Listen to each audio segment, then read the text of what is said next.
Hey everyone, Tactics here with another Mythic boss guide for Liberation of Undermine, where in this video, we're going to be tackling the fourth boss of the raid, STIX BUNKJUNKER, discussing the changes you're going to see on Mythic difficulty, going over some recommended WeakAuras, as well as what they do and how to set them up, discussing raid comp stuff for this boss, as well as just a bunch of other tips and tricks to hopefully help you and your guild get this boss down.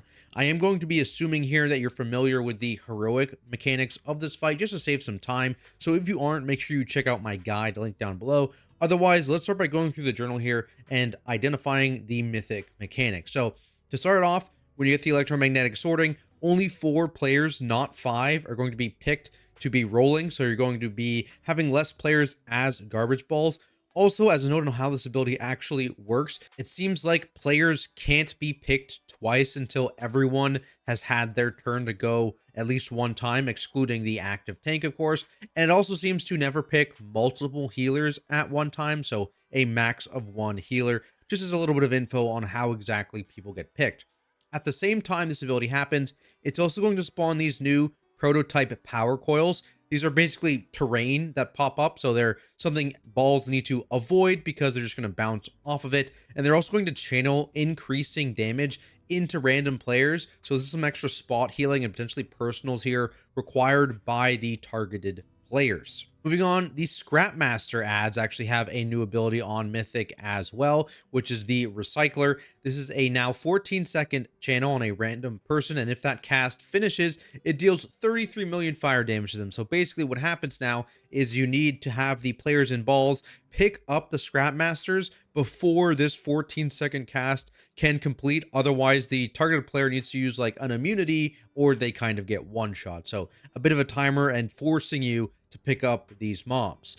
Finally, Overdrive, which is the little increase of output on the boss, happens after the first set of balls instead of after the second set. So pretty much all of them are going to be empowered outside of the very first one. They're going to have a second bomb. They're going to have more Scrap Masters. And as well, a mechanic that you may not know about is that this causes the boss, when he casts Incinerator, to burn the 2 closest piles of trash. So positioning of the boss before Incinerator casts becomes very important once he has maximum output, because you're going to be wanting to burn very specific trash that is not in your path. Those are the main changes. Let's quickly talk WeakAuras here, where like in a lot of tiers, the main choice is kind of between Northern Sky and now Liquid, now that Liquid is out. In our kill video, we used Northern Sky because Liquid was not out yet. But if you want to just use Liquid WeakAuras, you can grab that as well. I'll link both of these down in the description. The biggest thing to note is that the markers you put on the ground need to be according to whichever pack you use. Like I said, we use Northern Sky, so this is how our ground markers needed to be in the boss room for the WeakAuras to be accurate. The liquid markers may be different, so you'll need to double check that if you're going to use the liquid WeakAura pack. So just keep that in mind. Now, what do these actual WeakAuras and markers mean and do? So let's take a look at them. We now have the liquid pack, so I'm going to go over that one, but it's the same thing. So essentially, the biggest WeakAura is when you actually get chosen to be into a ball. How do you know where to soak up trash, where to soak trash masters, the bomb, etc.? This is basically this assignment WeakAura here, and it's 4 different arrows beneath your character with a color pointed on each as well. And basically how this works is this assumes that you are on the inside of the arena looking at the boss on the outside of the arena. And then if you are in the correct part of the room, this will point you directly in the direction that you're supposed to go and soak stuff. So how this looks like as an image to make this more clear is if you're standing here and you are green, your rightmost arrow will be colored and it'll be go over here pointing towards green. If you're orange, it'll be the second right arrow pointing this way, purple, second left arrow, yellow, left arrow. That's how it works with the Northern Sky markers. Similar for liquid, but just potentially different colors. Now, it also has assignment and like an intelligence based on how it assigns things. So if you're a melee DPS, you tend to get assigned towards the left a little bit more often. If you're the tank, you always get assigned to the right. Regardless of whether this is triangle or star or whatever, right? So if you rotate around the room like this, all of a sudden right is now orange and left is triangle for those assignments, right? So it's just The assignments are based on positioning, but it's going to be a different color because you're going to be rotating around the room as you fill it with fire. That means that melee can kind of cheat towards the left of the boss, the tank can cheat right, and the range can kind of hang out in the middle just to give them, a bit of time. If they get picked, they're kind of in the right spot already. This also comes with a text that tells you the color as well. So if you prefer that, it's also there. And outside of that, there's not a lot of like WeakAuras setup or special WeakAuras. It's just the one really that is super important. We have some extra stuff here. Like this puts a giant stop sign on the bombshells if you're rolling around in the ball, so you know where they are and not to hit them. It does require a separate add-on, this add-on here. So if you want this, you can get it. The liquid pack has a similar one, but it's not a stop sign, but it's similar, just as a void, I think. So if you're using that pack, you'll have one as well. The classic interrupt anchor, I'll link this down below as well. This is for kicks that we assigned to the scrap masters, because if that channel continues to go off, it's pretty dangerous. And then just the generic Kaze MRT note thing that gives you a pop-up and an icon, and you can put a sound alert on it based on your MRT note. But again, we didn't have anything special in the MRT note, just regular cooldown and stuff. And this was much easier when we were 4 healing it. So let's move on and talk about comps stuff. So in the race world first, they obviously 2 tanked, 3 healed that. That is definitely not necessary anymore after the nerfs and the increase in gear. I'm going to actually recommend you 2 tank and you 4 heal. That's what we did. But also there's been additional nerfs since we killed it last night. Actually, they nerfed it again. Pretty substantial nerfs here. And so because of this, I actually think with the extra damage buff and more gear even, you can get away with 3 tanking this as well if you want better hyena control or access to better grips. If you have a blood DK option, a second blood DK option, that could be pretty useful. I think in general, you're seeing a lot of boomkins on this fight, a lot of shadow priests on this fight, because they're really good at knocking the bombshells off of their perches, and that's like the most important damage type to get them in, because like pretty much everyone can like blend them up once they're under the boss, but only those 2 specs are really good at getting them off. And then you've also got DKs in general, which are the only spec that are really good at grouping them up. So what I recommend is, having a bunch of boomkins and S-priests, as many as you can get. Really, we had 2 of each, and that was enough for us. You don't need a billion of these. Again, the Racer World First, I think, had 3 of each. You don't need that many. Those 2 are really good. The other thing that is really good is having 2 DKs of any type. So you don't need 2 blood DKs, but having 2 DPS DKs or having a blood DK and a DPS DK is super valuable, because that gives you access to 4 grips as well as 2 A-bomb slims. And if you have a blood DK, it's also a gore fiends or 2, which is really useful for getting those bombshells once they're off their perch immediately in and under the boss. The other thing too, the only situation where I would ever recommend 3 tanking is if you're running 2 blood DKs. I think that's the only kind of situation where that 3rd tank is kind of really valuable, is if it's a 2nd blood DK. Otherwise though, I'd stick to 2 tanking, but you definitely want to 4 heal this boss. Now let's get into the boss. I'm going to give you 2 different POVs here. This is my POV as the ball tank, and I also have Banter's POV as well, as a hunter who is not permanently in a ball. So make sure you guys do check out Banter's, by the way. Streams on both YouTube and Twitch. Puts a bunch of stuff on YouTube, so check them out. Link them in the description below. And to start, let's talk boss positioning. So beginning, we're going to be starting here between these star and triangle markers. And the main thing is you kind of always want to have the boss directly between them when he sends out balls, and then you rotate clockwise. So the first one is before the boss is buffed. We do it between star and triangle. Boss isn't buffed yet, so we actually don't move the boss here because you're not crunched for space. He comes back down after his big empowerment thing. You start again between star and triangle, and from then is when you rotate 1 segment around the room each time the balls happen. So first and second balls are here. The 3rd balls will happen between triangle and diamond. 4th is between diamond and orange. 5th is between orange and star. 6th is between star and triangle again. And then 7th, which is the last one just before enrage, happens once again between triangle and diamond. So you're just kind of rotating around the room, filling the area behind you with fire as you rotate, just to conserve as much space possible, have as much clean area around you to actually play with. Now let's go through here, and I'm actually going to fast forward a little bit just to beyond the first set of balls, which luckily he actually gets the first set. And then we're going to overdrive here. So let's go to the real bomb sets, right? Because the first one that happens is all very similar to before. You got one bomb, you got a couple of the trash masters. Not the end of the world. Boss isn't empowered yet. We've landed now. The boss is empowered. So what is the actual strategy here? Like I said, we're bringing the boss between star and triangle. The biggest there starts these two markers here. And the biggest thing is we did hold the boss here to burn some trash. And that's going to be a common theme. You're going to burn trash just before you actually have the balls. So you want to make sure that you kind of burn trash that is not in your path. So we're rotating clockwise. So we had the boss here a little bit to burn these close trash piles. And then we immediately start rotating the boss to keep it away from trash piles and kind of put it where we want to be. So we're going to start again with the not in the balls strategy initially. So a lot of this has to do with ranged focusing the correct mob. So it's these little medium circles here that drop these bombshells always. Before this happens, we're just going to pull the boss towards the edge of the room with the goal of trying to group up the spawns of these bombshells a fair bit.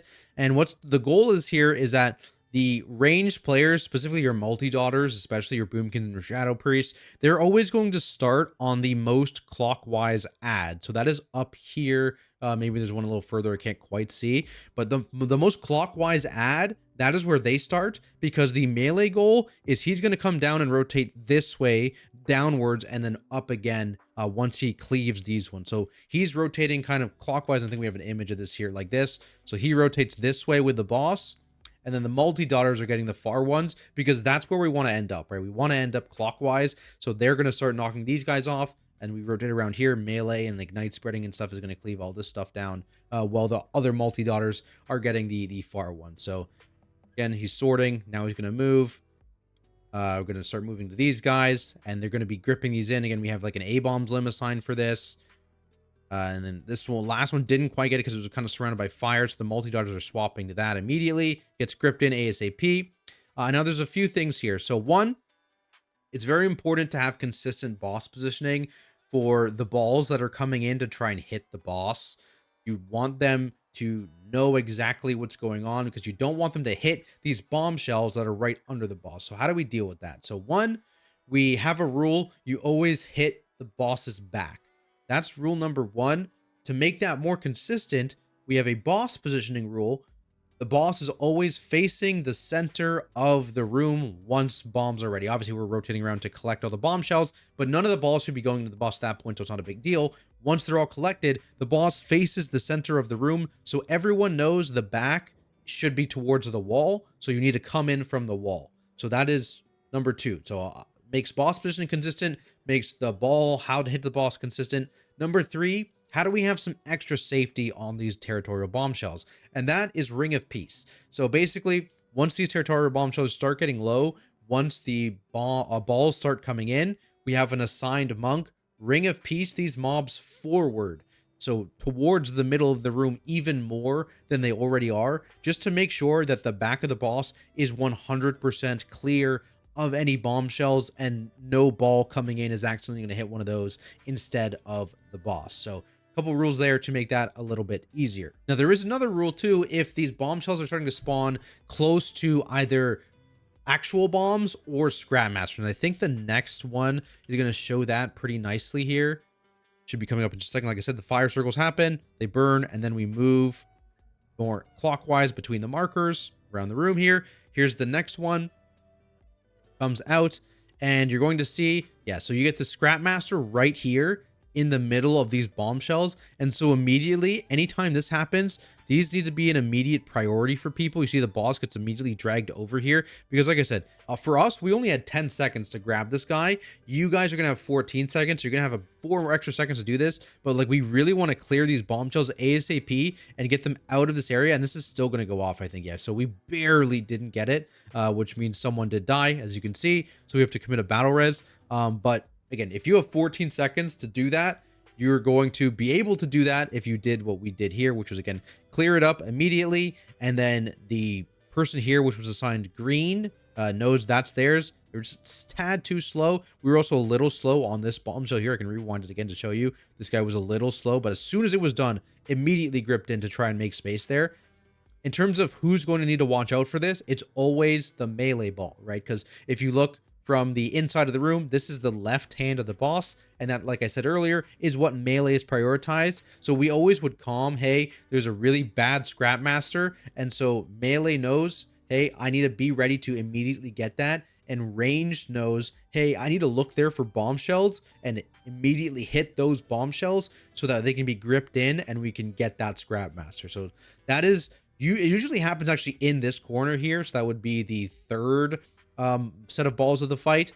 But otherwise, you just want to be aware of that if there's ever a scrap master or a bomb near the boss, because that can happen in pretty much all of the various areas of the boss room. Now let's talk about ball stuff. So we're going to go back to my POV now, because I do a ball every time. Again, we'll skip the first one. It's not a big deal. So for those that don't know, the tank strategy on this fight, to keep the blood decay on the boss the whole time, what you basically do is you have the Prot Paladin taunt just before every demolish, and it's not the Prot Paladin, just the other tank, whatever other tank it is. Everyone can do it. You just taunt a back right before the next demolish. Your debuff will fall off before this debuff hits you, and then you just tank it until the balls go out, and you're chosen every single time. So I did every single ball set. Again, here's the WeakAuras going out. I'm always right of the boss. And here's immediately what you want to do. I get chosen. I move away from the boss. I line myself up with a small pile of trash. Immediately, job number one. That is the first thing you always want to do. Again, that is why being arranged, you want to be in your potential area already. You see our other ranged person here did the same thing. He stopped in the boss. He's looking straight at another trash pile. Boom. He's going to immediately get a pile. You want to do this every single time you get picked, no matter what area you are. Pre-B in the general area. Again, tanks is right of the boss. Melee is left of the boss. Range is somewhere in the middle. And immediately zone in on a trash pile so you can start growing. Next, you want to see, is there going to be a scrap master or bomb in my area? So you can immediately see there's already a bomb here. This green circle indicates a scrap master. I have both a scrap master and a bomb in my area. The goal here, you want to hit medium as fast as possible and get the scrap master. Now, if a scrap master or a bomb gets stolen from you from someone from another section, that's fine. It's not a big deal. Like, for example, if I got big here and saw there was a scrap master here, that's not my segment. But if I see this guy isn't going for it or isn't there yet, and I'm right there and already medium, I'm just going to take that scrap master, right? The number one priority is making sure they don't get recycles off. It doesn't really matter who gets it, but obviously if this is in your segment, you want to make sure that you have eyes on it. You get medium, you go get that. Now, after identifying what you need to do in your segment, you're going to get picked. You're going to get these small things. I'm going to see immediately go around and get this guy. Again, hugging a little bit away to make sure we dodge these bombshells. And I'm going to pivot around. And I need to now get big in order to get my bomb. Now, you'll notice here, I did actually avoid a lot of these small piles down here. And that's because once you are medium, small piles are irrelevant. They do not matter whatsoever. They're not important. You should not be going out of your way to get small piles once you're medium, because at best, they give you a little bit of trash percentage. At worst, you actually kind of throw for the person in a segment near you who maybe had their segment full of fire or just got unlucky with spawns and they didn't have a lot of great small ones. Like, if I had eaten up all these small ones as well, all of a sudden this guy next to me is not going to be able to potentially get big enough to actually take this guy out over here. So you don't actually want to zone in on getting these small piles after you're medium. Obviously, until you're medium, very high priority. Once you're already medium, you'd rather eat these larger junk piles, and you can clear all those larger junk piles for sure, but you don't care really about the smaller ones anymore. So now I'm out here getting medium. We're gonna have someone else die to this? Oh, we are. That's crazy. So it looks like, yeah, this is what happens when someone just doesn't go to their section, I guess, by the way. Just there was no junk eaten here at all. So be careful of that. Make sure you do that. I blow up my bomb. And then the other thing here is, if you blow up a bomb and you picked up a scrap master, make sure you kick your scrap master just to get them in. And we have a kick assignments after that as well, but this makes it a little bit easier if you spawn a scrap master super far away from the boss, just to get them in so that people can actually get their kicks. Now, the other thing is hyenas. Hyenas love to eat your boomkins. They love to eat your healers. So actually, here's an example of how the taunt works. Where the fire circles come out, I taunt the boss, and then I take the demolish, and then the next sorting happens. But let's talk hyenas. So immediately after, you're identifying your small thing, boom, I see I have a scrap master. Now people also look for hyenas. So these hyenas actually go right by me, and it's too dangerous for me to actually get it there just because of the angle we're at.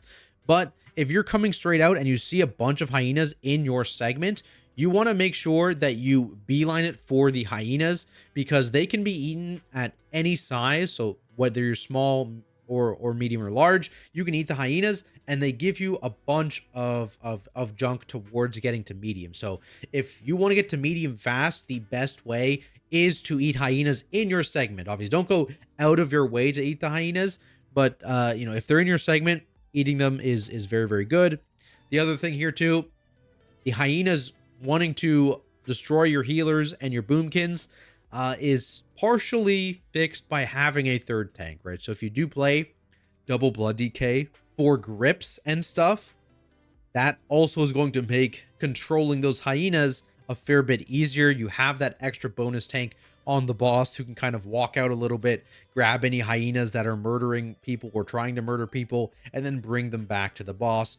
But, ideally you do have a bunch of them that get picked up by balls. But I mean, like you saw there, it was just, I identified a way I was going, and it was away from the hyenas, and they got too close to the bombshells before I could actually get them. So sometimes there's not much you can do about it. So a third tank in that situation does help, but it's not the end of the world. Usually, you can usually solve that without too many issues. Just showing you again how the ball works. Again, we're moving again. Next sorting is happening, and we're just keeping this rotation of the room. Again, lining up with a thing. Look at these people lining up. They're going straight for the hyenas here. Boom. You'll notice there, they kind of delayed the pickup a little bit. Their hitbox is deceivingly tiny. So if you come straight on, usually you only get one of them. So I came from the side there, and that let me pick up all three, which is a little tip there if you're trying to pick up the hyenas. And then the other big thing here is just make sure that if you're not assigned to hitting a bomb, that you go and you make sure you hit the boss. So here, a lot of times I'm going to be hitting the bomb. Like I said, I ran across the room to get that bomb, right? Not a big deal. This guy's full size. He's going to be fine. He's going to be able to hit the boss.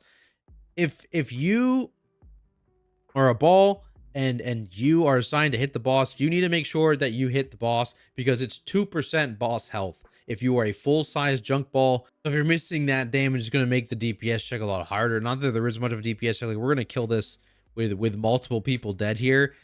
The other tip, actually, which is the thing that happens at the end of the fight, if you get to this last ball set here, this is ball set 7, and the boss is like around 10% HP, you can actually ignore all of the bombshells, and you can ignore all the bombs. You want to just go around. You still want to eat your scrap master, but you're going to see we're just going to drag boss to the middle of the room here. I'm going to pick up a scrap master. Everyone just gets big so that they deal the maximum amount of damage. You only deal 2% of boss health if you're full size. And then we just go in and immediately hit the boss and just hit him with the last set of balls. That's because that will be 8% boss health if you just hit the boss with the last 4 balls. So again, that's set 7 that happens just before the enrage. So a little tip there for if you're getting this boss low before that last ball set as well. But otherwise, like, a lot of this fight is just about everyone needing to see how the ball phase works, figuring it out, because the actual boss phase is not super hard. The main thing is just making sure you aren't lighting additional junk piles on fire, because you're going to be taking so much damage from the guaranteed burns that the boss does. And just people need to see how the ball phase works. People need to get a hand of steering the balls, make sure they're not taking up extra junk to make it harder for other players, making sure they're picking up the scrap masters in time so your group doesn't get recycled, and then making sure that bombs are covered and exploded. Again, doesn't matter who is getting those things, as long as someone gets it. And ideally, if you're assigned to that, you take on that responsibility. But if you're someone on the left side of the room, there's no bomb, you pick up a scrap master and you see a bomb that's open, just go hit the bomb, cover for that person, and then that person will see, hey, this bomb's gone, guess I'll just go hit the boss. Now, But there we have it, guys. That is STIX. So this boss seen quite a few nerfs. It was a very, very difficult boss initially, but I think it's a much more fair fight now, and I actually had a good time on it. Hopefully this video helps you and your group get this boss down. And if it does, be sure to leave a like and subscribe for more content like it. As always, if you have any questions, leave them down below. I'll do my best to answer. WeakAuras, strat stuff, whatever it is, just post it and I will get back to you as soon as I can. Shout out, of course, to all of my amazing Patreons for making content like this possible. It really does mean a lot that you guys support me. And I'll see everyone in the next video.